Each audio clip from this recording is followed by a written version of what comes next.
पश्चिम बंगाल की राजनीति एक बार फिर उबाल पर है। मतदाता सूची के विशेष गहन पुनरीक्षण यानी कि एसआईआर को लेकर जिस तरह की तल्खी पिछले कुछ दिनों से तृणमूल कांग्रेस और भारतीय जनता पार्टी के बीच दिख रही थी, वो मंगलवार को चरम पर पहुंच गई। मुख्यमंत्री ममता बनर्जी ने नॉर्थ 24 परगना के चांदपाड़ा से एक मार्च निकालकर न केवल चुनाव आयोग पर निशाना साधा, बल्कि सीधे प्रधानमंत्री नरेंद्र मोदी और भाजपा को चेतावनी दे डाली, जिसकी गूंज दिल्ली तक पहुंची है। अगर उन्होंने बंगाल को छूने की कोशिश की तो हम पूरे देश को हिला देंगे। ये बयान सिर्फ चुनावी अंदाज का हमला नहीं था, बल्कि बंगाल की उस राजनीतिक गर्मी की झलक थी जो 2026 के विधानसभा चुनाव के पास आते आते और तेज हो गई है। चुनाव आयोग ने 12 राज्यों और केंद्र शासित प्रदेशों में मतदाता सूची की शुद्धि यानी कि स्पेशल इंटेंसिव रिवीजन की प्रक्रिया शुरू की है। बंगाल में यह मुद्दा राजनीतिक रूप से बेहद संवेदनशील बन गया है, क्योंकि तृणमूल कांग्रेस का दावा है कि यह मतुआ समुदाय को निशाना बनाने और बंगाल के वोटरों को संदिग्ध करने की कोशिश है। ममता बनर्जी ने ठाकुर नगर के एक मंच से साफ शब्दों में कहा है कि डरने की कोई बात नहीं है। नरेंद्र मोदी खुद 2024 की वोटर लिस्ट से चुने गए थे। अगर वह सूची अवैध है तो उनकी सरकार भी अवैध हो जाती है।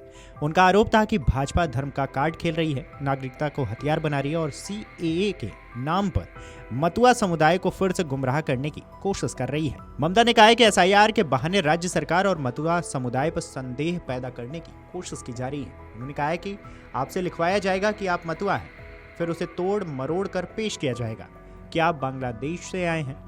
ये कहानी गढ़ी जा रही है, लेकिन जब तक मैं हूं, मैं उन्हें आपको कभी निकालने नहीं दूंगी। यह बयान उन इलाकों में बड़ी गूंज के साथ सुना गया जहां मतुआ समुदाय का असर चुनावी समीकरणों को निर्णायक रूप से बदल सकता है।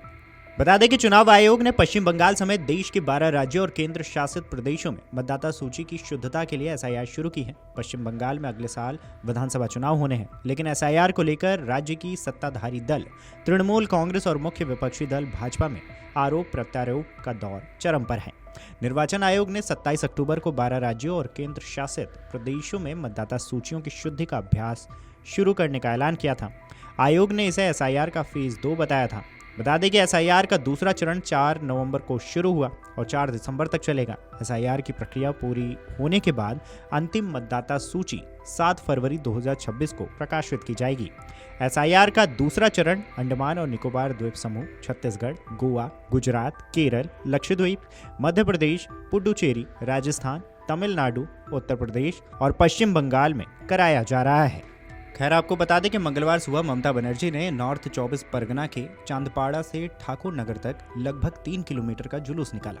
यह इलाका मतुआ समुदाय का गढ़ माना जाता है। इसी समुदाय को केंद्र के सीएए व नागरिकता कानूनों के संदर्भ में अक्सर राजनीति के केंद्र में रखा जाता रहा है। बता दें कि तृणमूल कांग्रेस के झंडों, नीले सफेद गुब्बारों और एसआईआर विरोधी नारों के बीच ममता बनर्जी खुद पैदल मार्च की अगुवाई कर रही थी। विशाल भीड़ के साथ उनका यह प्रदर्शन ठाकुरिया स्कूल तक पहुंचा, जहां उन्होंने केंद्र सरकार और भाजपा पर तीखे हमले बोले हैं। इस खबर पर आपकी क्या राय है, हमें कमेंट करके जरूर बताएं। वीडियो डेस्क अमरुजाला.com। अगर आप ये वीडियो YouTube पर देख रहे हैं तो हमारे चैनल को सब्सक्राइब कर बेल आइकन दबाएं और Facebook पर देख रहे हैं तो हमारे पेज को लाइक करें।